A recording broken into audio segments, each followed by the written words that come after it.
ആദ്യമായിട്ട് തന്നെ ഈ സൂമിലേക്ക് വിളിച്ചപ്പോൾ ഈ മിനിസ്ട്രി എല്ലാവരും ഒന്ന് പരിചയപ്പെടുത്ത് എന്ന് വിചാരിച്ച് 20,000 ആൾക്കാർക്ക് ഞാൻ ഫ്ലയർ അയച്ചായിരുന്നു. ഇന്ന് വലിയൊരു കൂട്ടം കടന്നു വരേണ്ടതായിരുന്നു. അത്രയും ഫ്ലയർ പോകണമെങ്കിൽ ഞാനൊരു 50-60 മിനിറ്റ് കുത്തിയിരുന്ന് രാവിലെ പണി ചെയ്ത. പക്ഷെങ്കിൽ പെട്ടെന്ന് ഇങ്ങനെ വന്നപ്പോൾ വലിയ മനപ്രയാസമായി പോയി.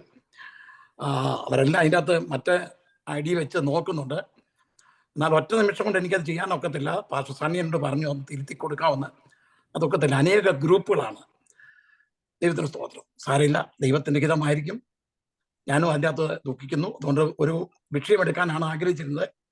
നമുക്ക് ഇന്നത്തെ ചിന്തയ്ക്ക് വേണ്ടി ഒരു ചെറിയ ആലോചന, എല്ലാം നമുക്ക് വലിയ ആലോചനയാണ്. നമുക്ക് തരുവാൻ ദൈവം ശക്തനാണ്. ഞാൻ അനേക സ്ഥലങ്ങളിൽ ഒരാഴ്ചയിൽ 8-10 സ്ഥലങ്ങളിൽ ബൈബിൾ ക്ലാസ് എടുക്കുന്നുണ്ട്. 2 സ്ഥലങ്ങളിൽ വെളിപ്പാട് പുസ്തകം ക്ലാസ്, 2 സ്ഥലങ്ങളിൽ പ്രാർത്ഥന എന്നുള്ള വിഷയം, ക്രിസ്തുവിൻ്റെ തിരുമൊഴികൾ, വിശ്വാസം, ഇങ്ങനെയുള്ള പല വിഷയങ്ങൾ വെച്ച് കുറഞ്ഞ ഒരു 11 സ്ഥലങ്ങളിൽ ഒരാഴ്ച ക്ലാസ് എടുക്കാൻ ദൈവം ഇടയാക്കിക്കൊണ്ടിരിക്കുന്നു. ആര് വിളിച്ചാലും എനിക്കൊരു മടിയില്ലാതെ ഇപ്പം ഞാനൊരു മീറ്റിംഗ് കഴിഞ്ഞിട്ടാണ് ഇതിനകത്തോട് കയറുന്നത്. നമുക്കൊന്നിച്ച് ഇങ്ങനെ കാണുവാൻ ഒക്കളോമേലുള്ള പ്രിയപ്പെട്ടവരൊക്കെ എനിക്ക് അറിയാം. എല്ലാവരും ഓർത്ത് സ്തുതിക്കുന്നു. പാസ്റ്റർ MJ എബ്രഹാം ബോംബെ ഞങ്ങൾ ഒന്നിച്ചുണ്ടായിരുന്നതാണ്. കർത്താവിൻ്റെ ശ്രേഷ്ഠദാസൻ ഇപ്പോൾ അനുഗ്രഹിക്കപ്പെടുന്ന നിലയിൽ കർത്താവിൻ്റെ വേലയിൽ ചെയ്യുന്നോർത്ത് ഞാൻ ദൈവത്തെ സ്തുതിക്കുന്നു. തൻ്റെ ശുശ്രൂഷ അനുഗ്രഹിക്കട്ടെ. ഇന്നത്തെ നമ്മുടെ 40 മിനിറ്റിനുള്ളിൽ നിൽക്കേണ്ടതായ മെസ്സേജ് ഒരു വാക്യം നമുക്ക് വായിക്കാം. എഫെസ്യ ലേഖനം 3-ാം അധ്യായം അതിൻ്റെ 20-21 വാക്യങ്ങൾ. ആരെങ്കിലും എടുത്തെങ്കിൽ വായിക്കാം, അല്ലെങ്കിൽ ഞാൻ തന്നെ വായിക്കാം. എന്നാൽ നാം ചോദിക്കുന്നതിലും നനയ്ക്കുന്നതിലും അത്യന്തം പരമായി ചെയ്യുവാൻ നമ്മിൽ വ്യാപരിക്കുന്ന ശക്തിയാൽ കഴിയുന്നവന് സഭയിലും ക്രിസ്തുയേശുവിലും എന്നേക്കും തലമുറ തലമുറയായും മഹത്വം ഉണ്ടാകട്ടെ. ആമേൻ. ആമേൻ. പ്രാർത്ഥന എന്നുള്ള വിഷയത്തോടുള്ള ബന്ധത്തിൽ എനിക്ക് 50 സബ്ജക്റ്റ് ഉണ്ട്. അതിപ്പോൾ തൃശ്ശൂർ ഹോളി തിയോളജിക്കൽ കോളേജിൽ ഇപ്പം 42ാമത്തെ ക്ലാസ് എടുത്തിരിക്കുകയാണ്. അതിലൊരു സബ്ജക്റ്റാണ് ഇന്ന് രാത്രിക്കാലം ഞാൻ എടുക്കുന്നത്.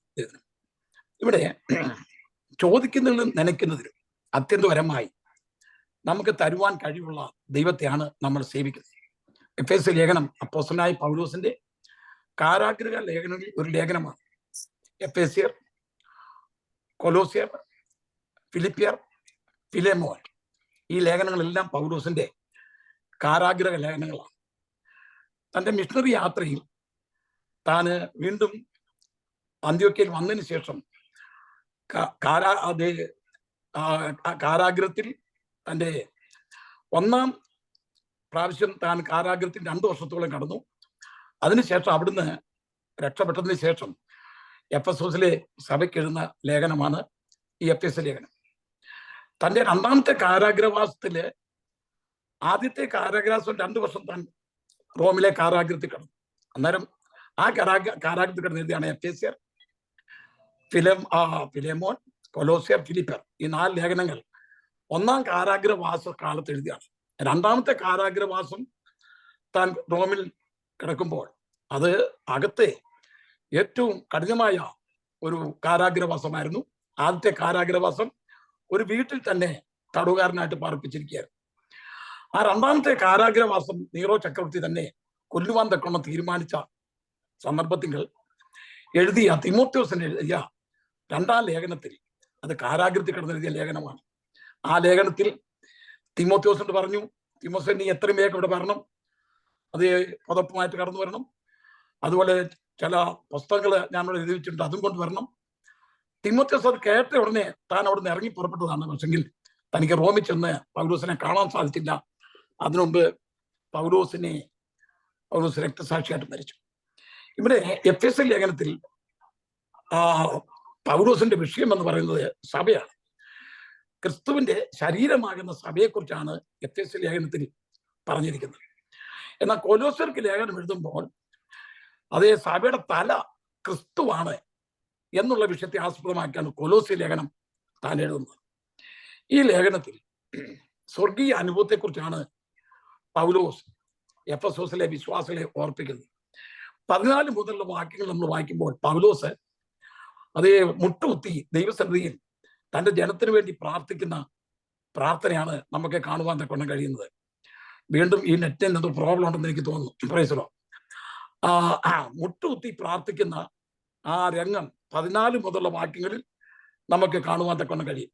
ആ വാക്യങ്ങൾ മൊത്തം വായിക്കണ്ട, അത് വായിച്ചാൽ പൗലോസ് തൻ്റെ ജനത്തെക്കുറിച്ച് ആഗ്രഹിക്കുന്ന ആഗ്രഹം എന്താണെന്നുള്ളത് അവിടെ വ്യക്തമായിട്ട് നിങ്ങളുടെ അകത്തെ മനുഷ്യൻ ബലപ്പെടണമെന്നും ഈ നിലയിൽ താൻ മുട്ടുകുത്തി അവർക്ക് വേണ്ടി പ്രാർത്ഥിച്ചിട്ട് താൻ പറയാണ്, നാം ചോദിക്കുന്നതിലും നനയ്ക്കുന്നതിലും അത്യന്തപരമായി നമുക്ക് ചെയ്യാൻ കഴിവുള്ള ഒരു ദൈവം നമുക്കുണ്ട്. നമ്മുടെ ദൈവം ആരാണെന്ന് നമ്മൾ ആദ്യമേ മനസ്സിലാക്കണം. നമ്മുടെ ദൈവം വലിയവനായ ദൈവമാണ്. ശലോമോൻ രാജാവാണ് ഏറ്റവും നീട്ടി പ്രാർത്ഥിച്ചത്. തന്റെ പ്രാർത്ഥന എന്ന് പറഞ്ഞാൽ ദൈവത്തിന് വേണ്ടി ഒരു ആലയം പണിതിന് ശേഷം അത് 7 വർഷം കൊണ്ട് 1,53,000 പേരെ നിർത്തിക്കൊണ്ട് 7 വർഷം കൊണ്ട് പണിത അതിഭയങ്കരമായ ഒരു കെട്ടിടമായിരുന്നു ശലോമോൻ പണിത്. അതിന്റെ പ്രതിഷ്ഠാ ദിവസങ്ങൾ അതിനുവേണ്ടി ഒരിക്കൽ പീഠത്തിന്മേൽ താൻ കയറി നിന്ന് പ്രാർത്ഥിച്ച ഒരു പ്രാർത്ഥന രാജാക്കന്മാരുടെ പുസ്തകത്തിലും ദിനവൃത്താന്ത പുസ്തകത്തിലും ഒക്കെ നമുക്ക് കാണുവാൻ കഴിയുന്നുണ്ട്. അതിൽ താൻ പ്രാർത്ഥിക്കുമ്പോൾ താൻ പറയുന്ന ഒരു വാചകമുണ്ട്, ദൈവമേ നീ സ്വർഗത്തിലും സ്വർഗത്തിലും ഒതുങ്ങാത്ത ദൈവമാണ്, പിന്നെ ഞാൻ ഉണ്ടാക്കിയ ആലയത്തിൽ നീ എങ്ങനെ വസിക്കും? അപ്പൊ ശലോമോന് തന്റെ ദൈവം ആരാണ് എന്നുള്ള വ്യക്തമായ ഒരു കാഴ്ചപ്പാടുണ്ടായിരുന്നു. ഇത്രയും വലിയ കെട്ടിടം ഞാൻ പണിതെങ്കിലും ഈ കെട്ടിടത്തിനുള്ളിൽ എന്റെ ദൈവത്തെ ഒതുക്കി നിർത്താൻ തക്ക നോക്കത്തില്ല. എന്റെ ദൈവം വലിയവനായ ദൈവമാണ്. ഒരു പിതാവ് ഒരിക്കൽ തന്റെ കുട്ടിയെ പറഞ്ഞു, മോനെ നമ്മുടെ ദൈവം വലിയ ദൈവമാണെന്ന് പറഞ്ഞു. അപ്പൊ കുട്ടി പറഞ്ഞു, ഞാനതെങ്ങനെ വിശ്വസിക്കും? ഇന്ന് ഫാദേഴ്സ് ഡേ കൂടെ ആണല്ലോ, ഞാൻ എങ്ങനെ വിശ്വസിക്കും എന്ന് ചോദിച്ചു. അപ്പം ആകാശത്തൂടെ ഒരു പ്ലെയിൻ ഇങ്ങനെ പറന്നു പോകുന്നു. ആ പോകുന്ന പ്ലെയിൻ കണ്ടു മോനെ? കണ്ടു. ആ പ്ലെയിൻ വലിയ പ്ലെയിനാണ്. മോൻ പറഞ്ഞു, അത് ഒരു പൊട്ട് പോലെ ഉള്ളൂ, ഞാനതെങ്ങനെ വിശ്വസിക്കും വലിയ പ്ലെയിനാണ്? അപ്പൊ ഈ പിതാവ് ഈ കുട്ടിയെ ഒന്ന് പറഞ്ഞ് മനസ്സിലാക്കാൻ വേണ്ടി എയർപോർട്ടിൽ കൊണ്ട് പ്ലെയിൻ അങ്ങോട്ട് കാണിച്ചപ്പം അയ്യോ ഹ്യൂജ് വലിയ പ്ലെയിനാന്ന് കുട്ടി സമ്മതിച്ചു. നമ്മൾ പലപ്പോഴും നോക്കുമ്പോൾ ചെറിയ പ്ലെയിനായിട്ടാണ് തോന്നുന്നെങ്കിലും അതിന്റെ വലിപ്പം വലുതാണ്.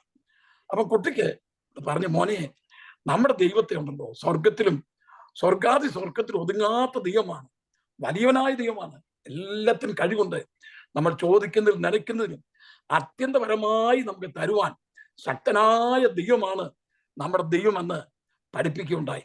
നമ്മുടെ ദൈവം വലിയ ദൈവമാണ്, കഴിവുള്ള ദൈവമാണ്, ചോദിക്കുന്നതിലും നനയ്ക്കുന്നതിലും അത്യന്തപരമായി.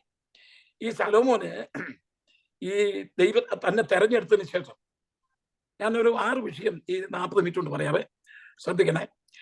ശലോമോന് ദൈവം തെരഞ്ഞെടുത്തതിന് രാജാവായി അഭിഷേകം ചെയ്തതിന് ശേഷം താൻ തൻ്റെ അപ്പൻ ഏബേദോമിന്റെ ഭവനത്തിൽ നിന്ന് ദൈവത്തിന്റെ പെട്ടകം എടുത്ത് യെരൂശലേമിൽ കൊണ്ടുവന്ന ചരിത്രമൊക്കെ നമുക്കറിയാം.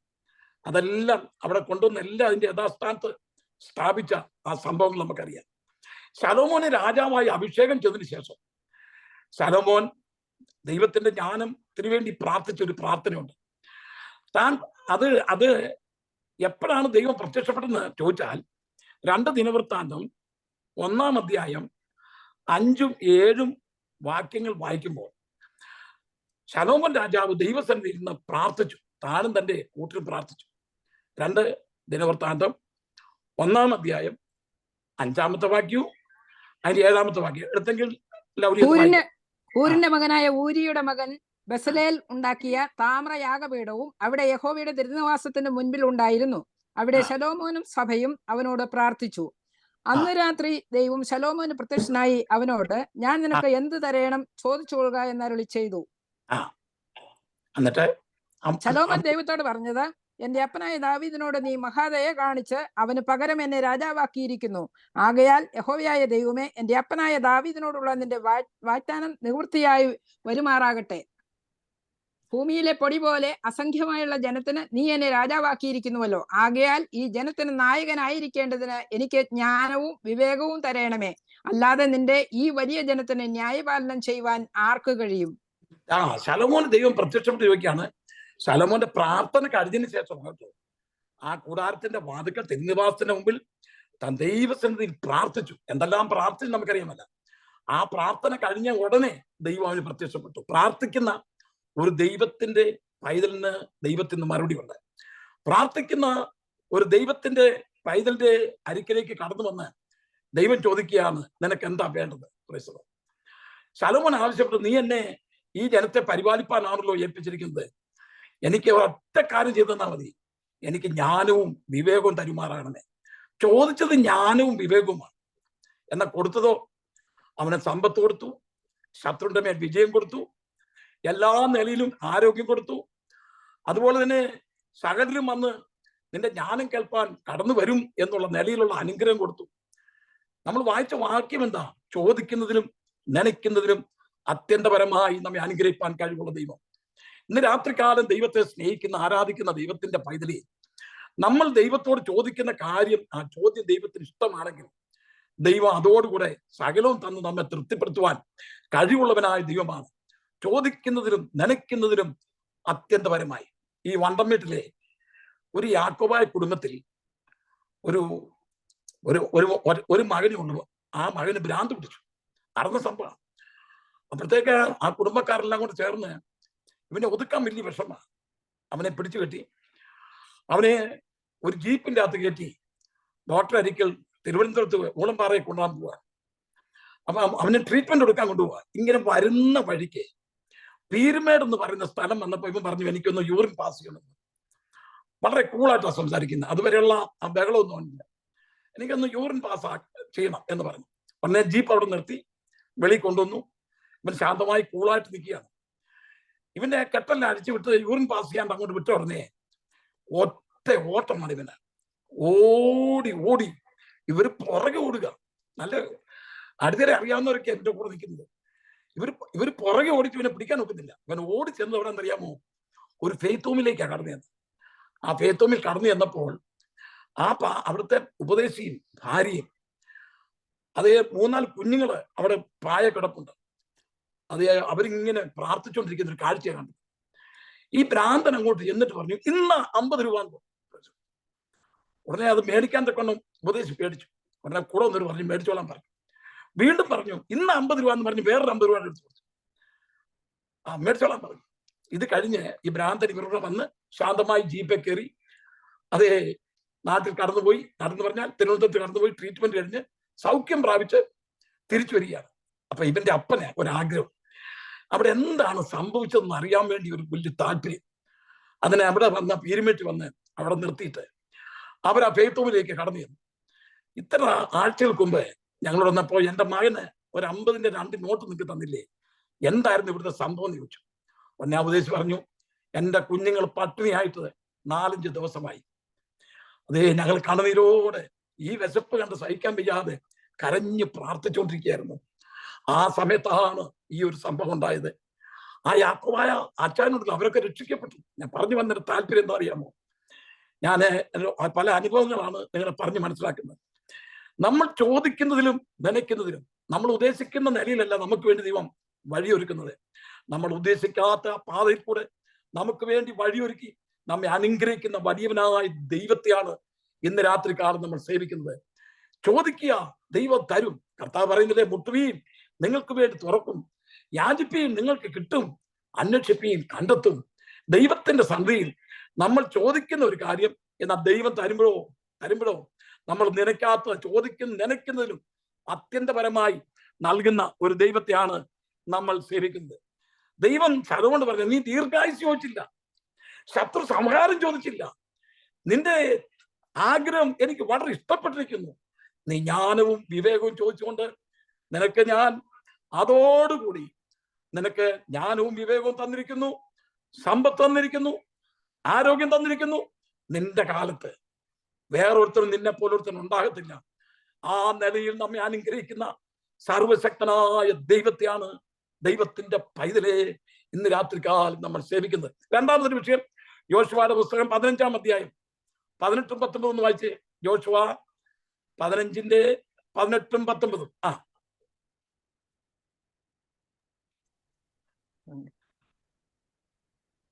അവൾ വന്നാരെ തന്റെ അപ്പനോട് ഒരു നിലം ചോദിപ്പാൻ അവനെ ഉത്സാഹിപ്പിച്ചു. അവൾ കഴുതപ്പുറത്ത് നിന്ന് ഇറങ്ങിപ്പോയപ്പോൾ കാലേബ് അവളോട്, നിനക്ക് എന്തു വേണമെന്ന് ചോദിച്ചു. എനിക്ക് ഒരു അനുഗ്രഹം തരേണം, നീ എന്നെ തെക്കേ ദേശത്തേക്കല്ലോ കൊടുത്തിരിക്കുന്നത്, നീരുറവുകളെയും കൂടെ എനിക്ക് തരയണമെന്ന് അവൾ ഉത്തരം പറഞ്ഞു. അവൾക്ക് മലയിലും താഴ്വരയിലും നീരുറവുകളെ കൊടുത്തു. അവൻ അവൾക്ക് മലയിലും താഴ്വരയിലും നീരുറവ് കൊടുത്തു. കാലേബിന് ഒരൊറ്റ മകളേ ഉള്ളു കേട്ടോ, അക്ഷ. സുന്ദരിയായ പെൺകുട്ടിയാ. മനസ്സിലോ? അപ്പോ കാലേബ് ഒരു നല്ല ഒരു മരുമകനെ കിട്ടാൻ ഇങ്ങനെ കാത്തിരിക്കുക. അപ്പൊ ഈ കിര്യത്ത് സീഫർ എന്ന് പറഞ്ഞ ഒരു വലിയ സ്ഥലമുണ്ട്, ഒരു മല. അത് പിടിച്ചടക്കുന്നവന് ഞാൻ എൻ്റെ മകളെ അക്ഷയെ വിവാഹം കഴിച്ചു കൊടുക്കുമെന്ന് പറഞ്ഞു. എന്താ അത് പറയാൻ കാരണം അറിയാമോ? ഈ കാലേബ് ആഗ്രഹിച്ചത് എൻ്റെ മരുമകൻ ഒരു ജയാളി ആയിരിക്കണമെന്നാണ്. അല്ലാതെ 2ാം ക്ലാസ്സിലും 7ാം ക്ലാസ്സിലും തോറ്റവനല്ല എൻ്റെ മകളെ കല്യാണം കഴിക്കേണ്ടത്. എൻ്റെ മരുമകൻ ഒരു ജയാളി ആയിരിക്കണം. ദൈവം നമ്മളെക്കുറിച്ച് ആഗ്രഹിക്കുന്ന അതാണ്. നമ്മളെല്ലാവരും ജയവീരരായിരിക്കണം. തോറ്റിങ്ങനെ പോകുന്നവരായിട്ടല്ല. അല്ല, എല്ലാ ആഴ്ച എഴുന്നിട്ട് വരും, കഴിഞ്ഞ ആഴ്ച എനിക്ക് ഒരുപാട് കുറവുണ്ടായിരുന്നു, തെറ്റിപ്പോയി, അതാ. അങ്ങനെ പോകുന്ന ഒരനുഭവം അല്ല നമുക്ക് ഉണ്ടായിരിക്കേണ്ടത്. ജയജീവൻ നയിക്കണം. നമ്മൾ വെളിപ്പാട് ദിവസം വായിക്കുന്നില്ലേ? ജയിക്കുന്നവന് ഞാൻ മറിഞ്ഞിരിക്കുന്ന മന്ന കൊടുക്കും, ജയിക്കുന്നവന് ഞാൻ എന്നോട് ഇരിപ്പാൻ തക്കണം അതേ വരം നൽകും. നമ്മളെല്ലാവരും ജയാളികളായിരിക്കണം. അവർക്ക് ഞാൻ വെള്ളക്കല്ല് കൊടുക്കും. വെളിപ്പാട് ദിവസം 2-3 അധ്യായങ്ങളിൽ എപ്പോഴും മുഴങ്ങുന്ന ഒരു പദമാണ് ജയിക്കുക, ജയിക്കുക. കാലപത്രേ ആഗ്രഹിച്ചുള്ളൂ, എൻ്റെ മരുമകൻ ഒരു ജയാളി ആയിരിക്കണം. ദൈവത്തിന് സ്തോത്രം. അപ്പൊ താൻ ഒരു ഡിക്ലെയർ ചെയ്തു, അതേ ആരെങ്കിലും വിവാഹം കഴിക്കാൻ തക്കണം, എൻ്റെ മകളെ കഴിക്കാൻ ആഗ്രഹിക്കുന്ന വരാൻ പറഞ്ഞു. ഒരുപാട് രാജകുമാരന്മാർ വന്നു. അപ്പോൾ കിര്യത്ത് സേഫർ പിടിച്ചടക്കില്ല തരുവോളും പറഞ്ഞു. അവിടെ മല്ലന്മാരെ കൊണ്ട് നിറഞ്ഞ മലയാണ്. അത് പിടിച്ചടക്കാൻ തക്കൊണ്ട് ആരെ കൊണ്ട് പാനൊക്കത്തില്ല. മുമ്പ് ഒരിക്കൽ ഒരു രാജാവ് തൻ്റെ മകളെ വിവാഹം കഴിക്കുന്ന കാര്യത്തെക്കുറിച്ച് ഒരു പബ്ലിസിറ്റി കൊടുത്തു. എൻ്റെ മകളെ കല്യാണം കഴിക്കുന്ന രാജകുമാർ വരട്ടെ എന്ന് പറഞ്ഞു. ഒരുപാട് പേര് വന്നു. വലിയൊരു രാജാവാണ്. അപ്പം ഒരു തടാകം കഴിഞ്ഞിട്ട് അങ്ങോട്ട് കയറാൻ കൊത്തുന്നു. അതിന്റെ മുമ്പിൽ ഒരു തടാകമുണ്ട്. അതിന്റെ വക്കത്ത് വന്ന് ഇവരെല്ലാം നിൽക്കുക. രാജകുമാരി അവിടെ ഇരിപ്പുണ്ട്. അപ്പം ഒരു വ്യവസ്ഥ വെച്ചു, ഈ തടാകം നീന്തി വരുന്നവർക്ക് മാത്രമേ എൻ്റെ മകളെ കല്യാണം കഴിച്ചു കൊടുക്കാൻ പറ്റത്തുള്ളൂ. ഇവരെല്ലാം നല്ലവണ്ണം നീന്തറിയാവുന്നവരാ. ഈ തടാകത്തിന്റെ ഈ കരയ്ക്ക് ഇവരിങ്ങനെ നിൽക്കുമ്പോൾ അവർ നീന്താൻ തക്കൊണ്ട് തീരുമാനിച്ചു. പക്ഷെ നീന്താനൊക്കത്തില്ല, മുഴുവൻ അലിഗേറ്ററാണ്, ചീങ്കണ്ടിയാ. ചാടിപ്പോയി കയറി പിടിക്കും. അങ്ങനെ ഇവരിങ്ങനെ ഭാരപ്പെട്ടിരിക്കുമ്പോൾ ഒരുത്തനെ പിടിച്ച് ഒറ്റ തള്ളു. അവൻ ചെന്ന് ഈ തടാകത്തിൽ വീണ് അവൻ കയ്യും കാലും അടിച്ച് ബഹളം ഉണ്ടാക്കി. ചീങ്കണ്ണി പോലും പേടിച്ചു മാറി ഇവൻ അക്കരക്ക്.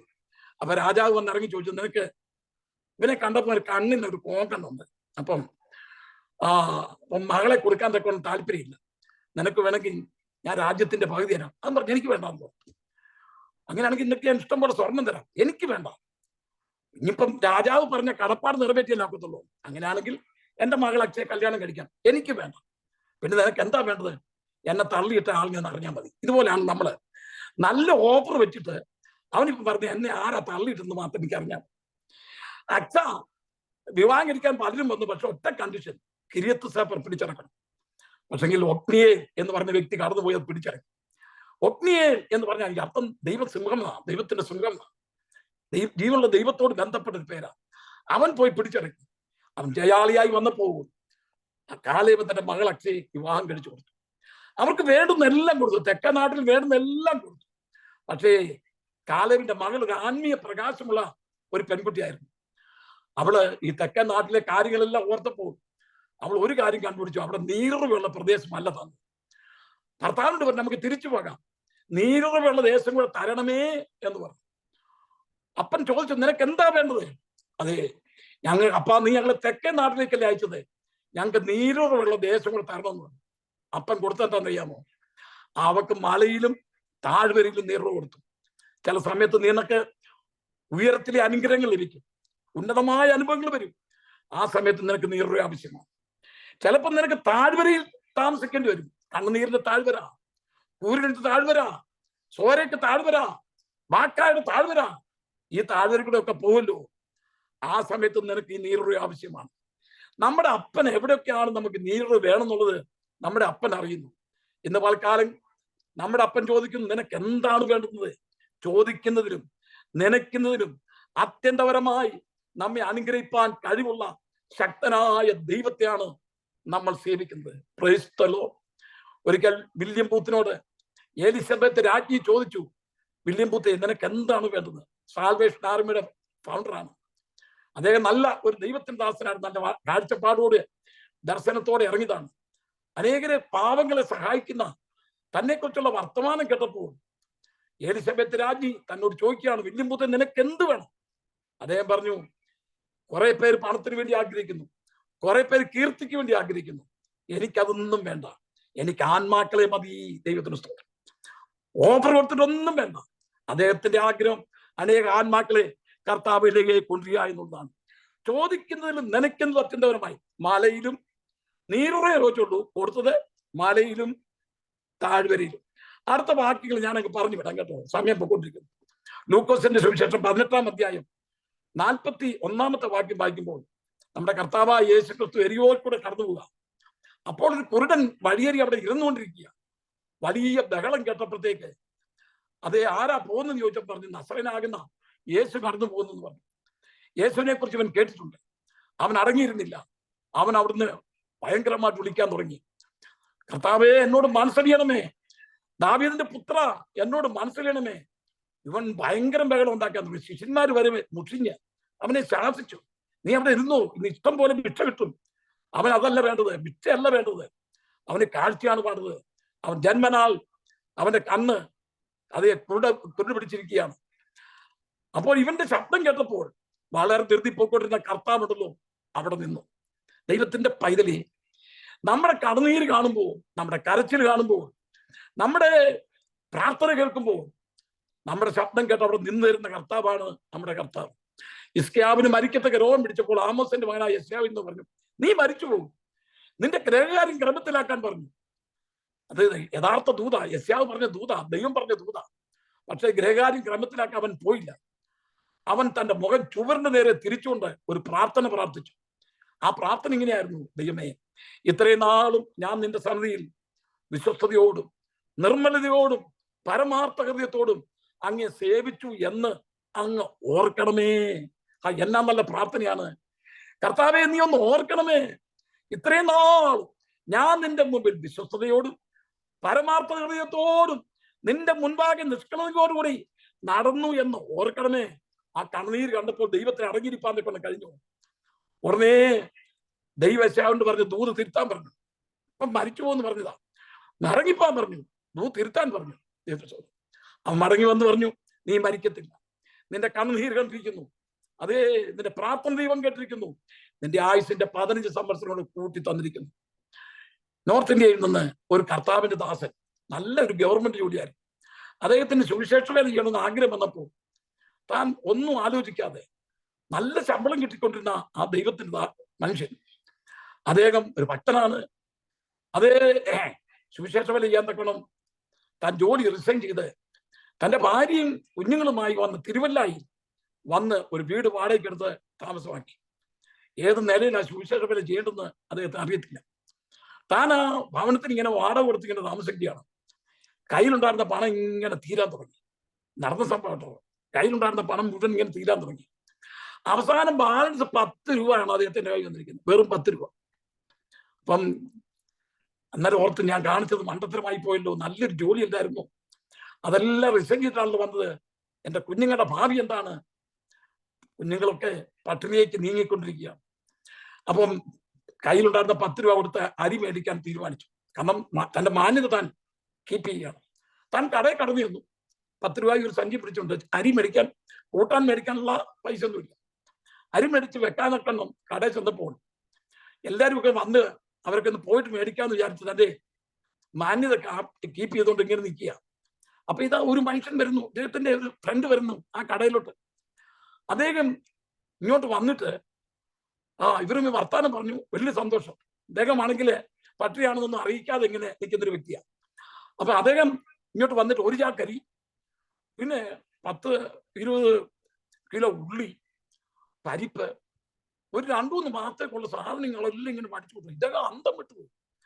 എന്നാൽ ഈ സ്നേഹിതരുടെ പോയി കഴിഞ്ഞിട്ട് 10 രൂപയുടെ അരി മേടിക്കാന്ന് വിചാരിച്ചിരിക്കുകയാണ്. ഇതെല്ലാം ഇങ്ങനെ വലിച്ചു കൂട്ടി വണ്ടിയും വിളിച്ചു. അപ്പൊ ഈ മറ്റേ സ്നേഹിതൻ ചോദിച്ചു, എന്നെ ഒന്ന് സഹായിക്കാമോ, ഈ സാധനം എടുത്ത് ഈ വണ്ടിയെടുത്ത് വെക്കാനായിട്ട് സഹായിക്കാതെ? അയ്യോ സഹായിക്കാം. ഇതേയാണെങ്കിലും വിശന്നാ നിൽക്കുകയാണ്. ഇതേ കൂടെ കൂടി ഈ സാധനങ്ങളെല്ലാം വണ്ടികളുടെ കൊണ്ട് എടുത്തു വെച്ചിട്ട് പിന്നെയും മറ്റേ സ്നേഹം ചോദിച്ചു, എൻ്റെ കൂടെ വീട്ടിലേക്ക് ഒന്ന് വരാമോ, ഇത് അവിടെ നിന്ന് ഇറക്കി വെക്കാൻ? വരാമല്ലോ. അദ്ദേഹം ആ വണ്ടിയെ കയറി എന്നിട്ട് തിരിച്ചു വന്നിട്ട് അരി മേടിക്കാന്ന് വിചാരിച്ച് ഇങ്ങനെ പോവുക. ഈ വണ്ടി പോകുന്ന എങ്ങോട്ടാണെന്നറിയാമോ? ഈ 10 രൂപയുടെ അരി മേടിക്കാൻ വന്ന കർത്താവിന്റെ ഈ ദാസന്റെ വീട്ടിലോട്ടാണ് പോകുന്നത്. അപ്പൊ അതേ ചോദിച്ചു, ഇതെന്താ ഇങ്ങനെയെന്ന് ചോദിച്ചു. നിങ്ങളുടെ വീട്ടിലോട്ടല്ലേ പോകേണ്ടത്? അല്ല, നിങ്ങളുടെ വീട്ടിലേക്കാണ് ഞാൻ വരുന്നത്. കഴിഞ്ഞ രാത്രിയിൽ ദൈവം എന്നോട് സംസാരിച്ചു. എന്റെ ദാസൻ പട്ടിണിയാണ്, എന്റെ ദാസൻ നിർവാഹമില്ലാതെ കുഴയുന്നു. എത്രയും വേഗം നീ അവനെ കരുതുക, അവന് വേണ്ടത് മേടിച്ചു കൊടുക്കുക. ഓ, ദൈവത്തിന്റെ പൈതലേ, പ്രാർത്ഥിക്കുന്ന ദൈവത്തിന്റെ പൈതലേ, കണ്ണുനീരൊഴുക്കുന്ന ദൈവത്തിന്റെ പൈതലേ, നിലവിളിക്കുന്ന ദൈവത്തിന്റെ പൈതലേ, ദൈവം നിന്റെ കാര്യം നോക്കി നിന്നെ അനാഥനായി വിടുന്ന ദൈവമല്ല. അവൻ നിന്നെ സഹായിക്കുന്ന ദൈവമാണ്. അവൻ പ്രാർത്ഥന കേൾക്കുന്ന ദൈവമാണ്. ഒരിടം പറഞ്ഞു, ദാവീദ് പുത്ര, എന്നോട് മനസ്സലിയണമേ. അവൻ എന്റെ എനിക്ക് കൊണ്ടുവരാൻ പറഞ്ഞു. നിനക്കെന്താ വേണ്ടത്? കർത്താവേ, എനിക്ക് കാഴ്ച കിട്ടണം. നീ കാഴ്ച പ്രാപിക്കാം. ഉടനെ നമ്മളൊരാളെ പറഞ്ഞു ഞാൻ ധൃതിയിൽ ഒരു വഴി പോകാൻ പറഞ്ഞേ. ഇല്ല, കാഴ്ച പ്രാപിക്കാം. നമ്മുടെ ആവശ്യം അറിയാവുന്ന ഒരു ദൈവമാണ് നമ്മുടെ ദൈവം. അവൻ കാഴ്ച പ്രാപിച്ചു. എന്നിട്ട് കർത്താവ് പറഞ്ഞു, നിന്റെ വിശ്വാസം നിന്നെ രക്ഷിച്ചിരിക്കുന്നു. അവന്റെ വിശ്വാസവും വർദ്ധിച്ചു. അവൻ രക്ഷിക്കപ്പെടുവാനും ഇടയായിത്തീർന്നു. ചോദിക്കുന്നതിനും നനയ്ക്കുന്നതിനും അത്യന്തപരമായി നിനക്ക് തരുവാൻ കഴിവുള്ളവനായ ദൈവം ജീവിക്കുന്നു.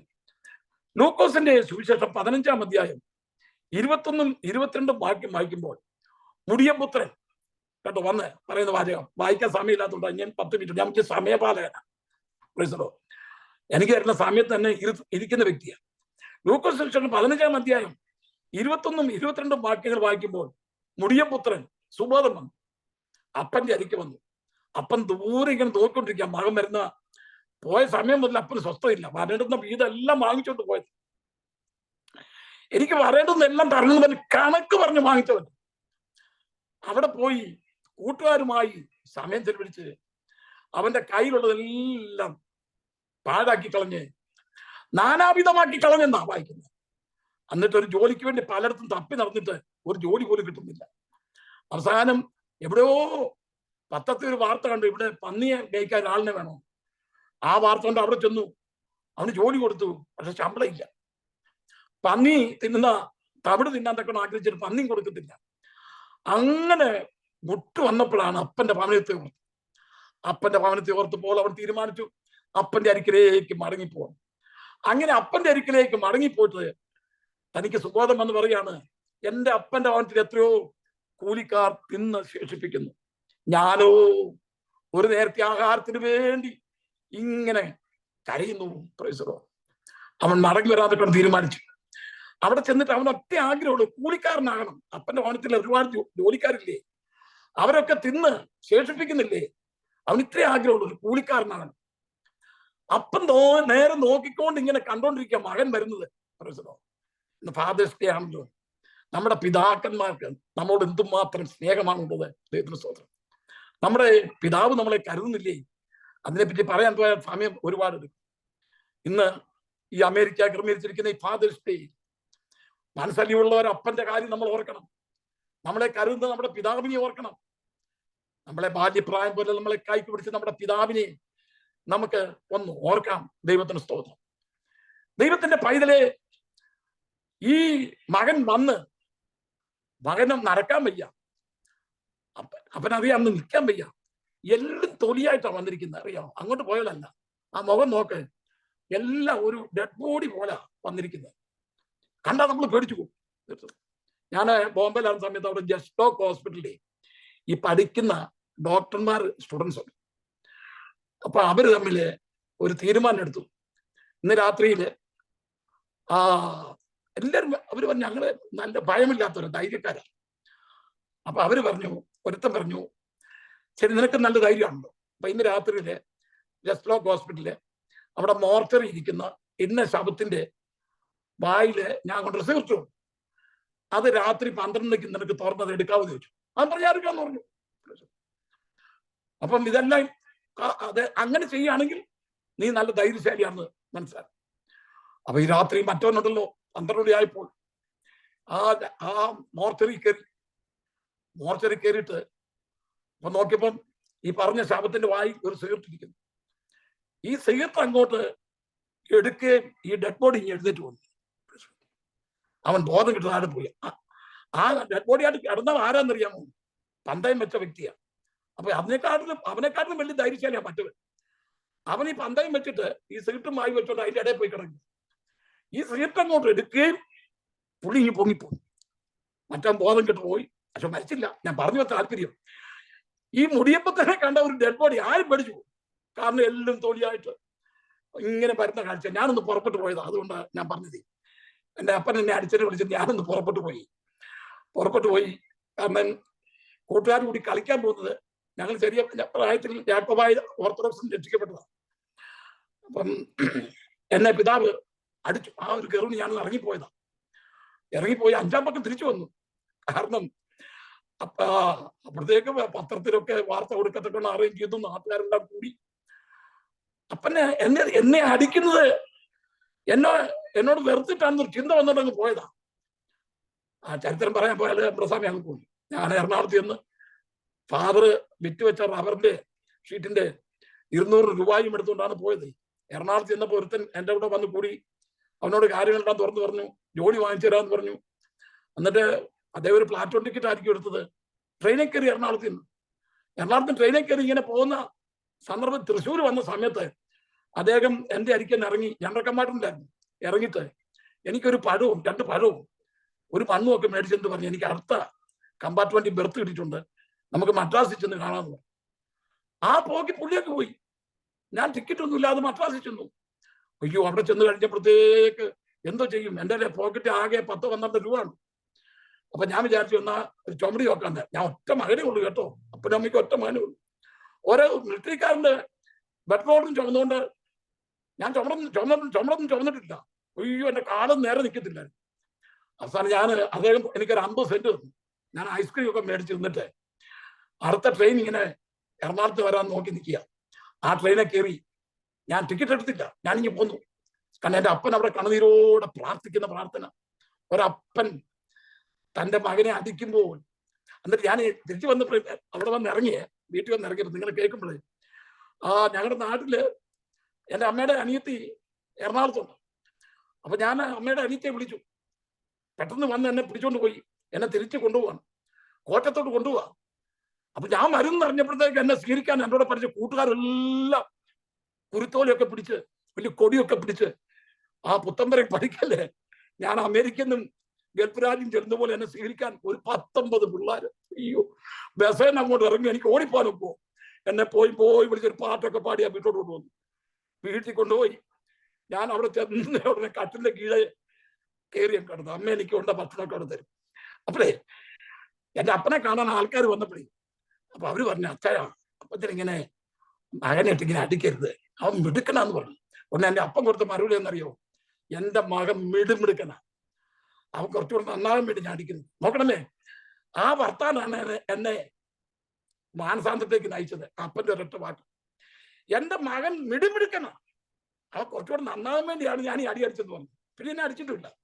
ഞാൻ പറഞ്ഞു വന്നതിന്റെ താല്പര്യം, നമ്മളെ കരുതുന്ന ഒരു പിതാവ് ഈ മുടിയൻപുത്രന്റെ ഈ വരവ് കണ്ടപ്പോൾ, അപ്പൊ ഞാന് സുവിശേഷ പള്ളിക്ക് അതിനുശേഷം വളക്കര പഠിക്കാൻ പോയി.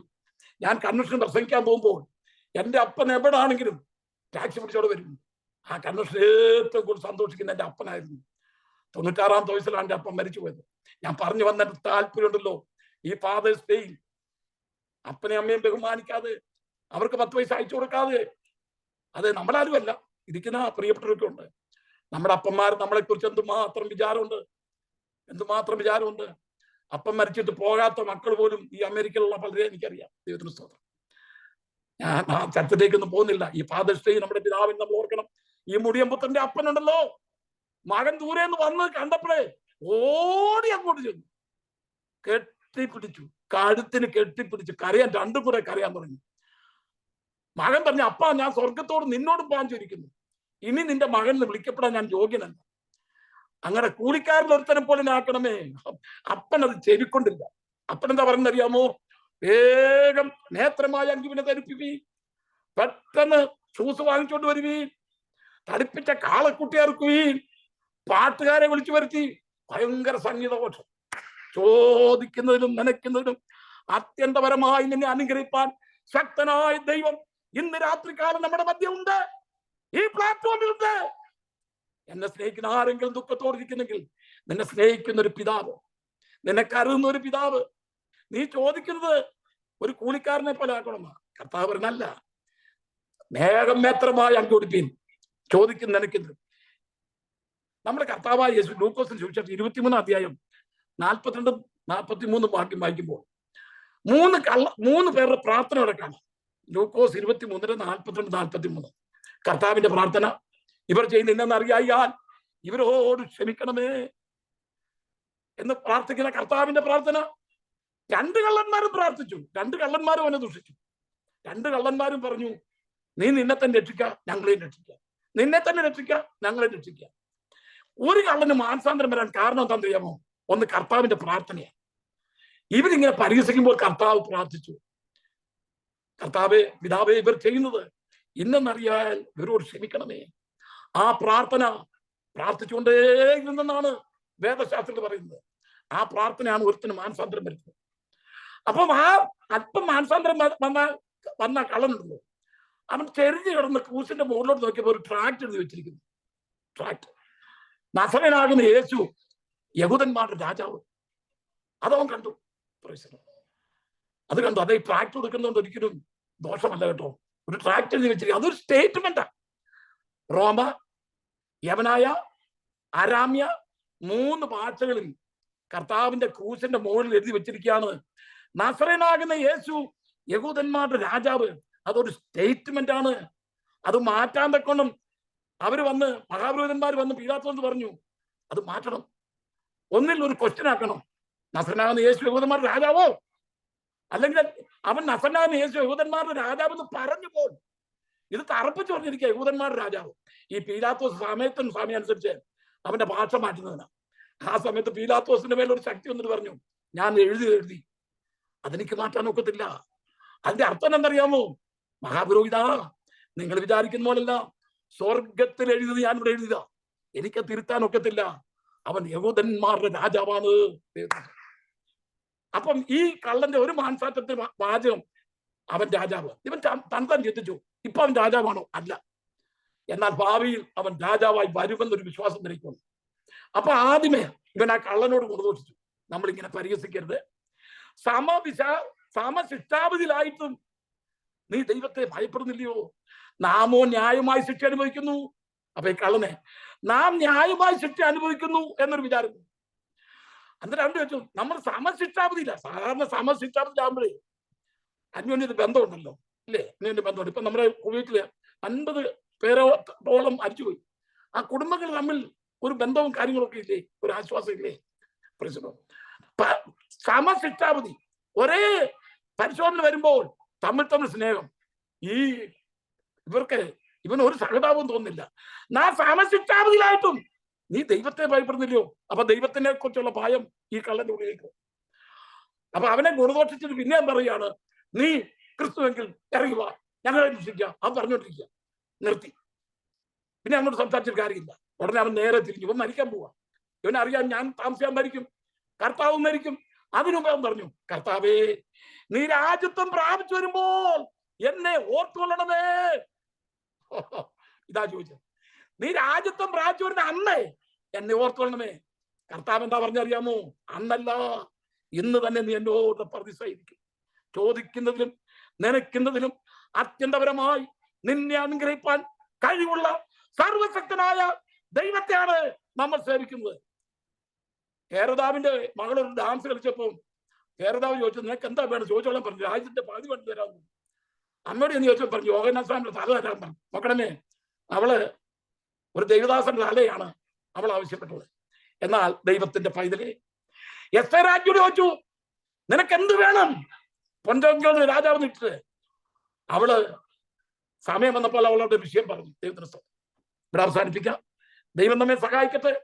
ചോദിക്കുന്നതിനും നനയ്ക്കുന്നതിനും ഇന്ന് പൽക്കാലം ആവശ്യബോധത്തോടെ, പ്രയാസങ്ങളോട്, ദുഃഖത്തോടെ, വിഷയങ്ങളുടെ നടുവിൽ ഭാരപ്പെട്ട് എന്റെ കുഞ്ഞുങ്ങളുടെ ഭാവി എന്താണെന്ന് വിചാരിച്ച് ഭാരപ്പെട്ടിരിക്കുന്ന ദൈവത്തിന്റെ പൈതലിൽ അടുത്ത നിമിഷം എന്റെ ഗതി എന്താണെന്ന് വിചാരിക്കുന്ന ദൈവത്തിന്റെ പൈതലെ, ദൈവത്തോട് ബന്ധപ്പെടുക, ദൈവത്തോട് ചോദിക്കുക. ചോദിക്കുന്നതിനും നനയ്ക്കുന്നതിനും അത്യന്തപരമായി നിന്നെ അനുഗ്രഹിപ്പാൻ കഴിവുള്ളവനായ ദൈവം ജീവിക്കുന്നു. ദൈവം നിങ്ങളെ അനുഗ്രഹിക്കട്ടെ. ദൈവത്തിന് സ്തോത്രം. എനിക്ക് എന്നെ ഈ പ്ലാറ്റ്ഫോമിലേക്ക് വിളിച്ചു വരുത്തിയ പാസ്റ്റർ സണ്ണിയോട് എന്റെ ഹൃദയംഗമായി നന്ദി അറിയിക്കുന്നു. പാസ്റ്റർ സണ്ണി ഈ പ്രവർത്തനത്തെ ദൈവം അനുഗ്രഹിക്കട്ടെ. അനേകര് കടന്നു വന്ന് ദൈവത്തിനെ കേൾക്കാൻ ഈ പ്ലാറ്റ്ഫോം അവസരമൊരുക്കട്ടെ. ശുശ്രൂഷ അനുഗ്രഹിക്കട്ടെ. അനേക ആത്മാക്കൾ തരട്ടെ എന്നുള്ള പ്രാർത്ഥനയോടുകൂടി ഞാൻ അവിടെ നിർത്തുന്നു. ദൈവം നമ്മെ സഹായിക്കട്ടെ.